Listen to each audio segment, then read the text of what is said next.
Hi guys, it's Trina. If you are carving a pumpkin this year, you can actually take it and like cut out the top. Well, instead of like throwing it all away, you can use the inside as like, some like skin remedies or facials to tighten up like the skin or anything like that. It does do that actually, but not only it's good to eat, but it's also good to wear. Don't leave it on too long or you might feel a little off. Anyways, after you take the pumpkin, here, you put it in, like after you cut it out, you can use like any type of whatever you're going to use. You take this, you hollow the inside of it out, as I had done in here. Then you place a little bit of water, probably about like I would say about like 4 spoonfuls of water. Pour it in, tilt it sideways, especially if you are going to be carving the pumpkin and placing them outside and how you would like them to last a little bit longer instead of rotting. It always kind of works for me. So after I did that, here's all the goo. This is all the goo that it has right here. If you take it out and if you just kind of want to play with it and you take all the seeds out of it, basically. I actually took all the seeds out of it. Like I extracted the seeds from the goo, which is this right here. And then you take it and you place all your seeds on here. Of course, you could put like a little bit of salt or whatever. Then you turn on like the oven for like 250 to 350, one of the two, whatever you feel like. The quicker you can cook it, don't put it on broil because you will burn them and probably catch your stove on fire. So this is what we're doing.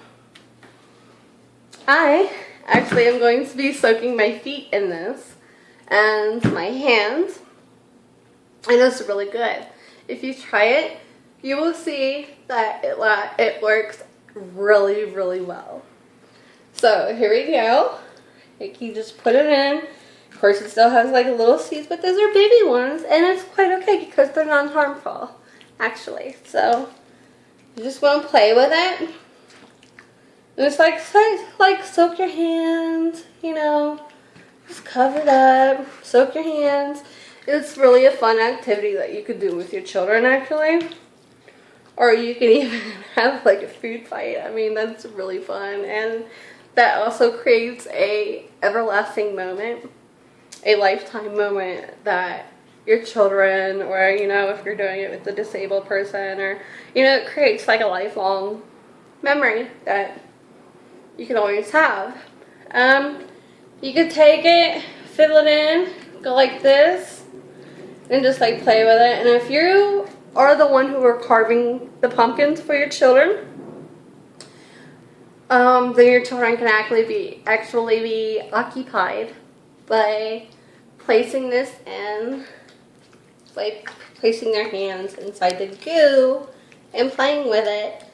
So I am actually going to let it sit for about like 15-20 minutes maybe, and then probably gonna put it and soak my feet in it. So that way they are size of my feet get really soft. I'm going to show you a before and after picture as well. Okay. And so not only you're killing one thing at a time, you're actually doing 3 things at a time. So, hold on. Here's the pumpkin. You're doing the pumpkin right here. And you're actually carving the pumpkin. You're going to be carving this pumpkin. We're playing with the goo. We're carving the other pumpkin. And not only that, you could also eat the seeds. Like spread them out over this. Sprinkle a little salt. Oh, and also, if you drink any ale, beer, or anything like that, and I know sometimes like Budweiser goes with it instead of Heineken. Or Corona, actually. It really goes with pumpkin seeds that are seasoned. Just try it. It goes really well during like a football game or a party. Just remember, don't overdo them. And it doesn't take long at all, okay? And if you're going to do this in class with a bunch of students, you might want to put the oven on like 120. So that way it creates a little bit of time and a little freshness or whatever. It probably takes about like, until you think they're like a little crisp, like on the outside. It doesn't take long at all. So stay tuned until the next one. Bye.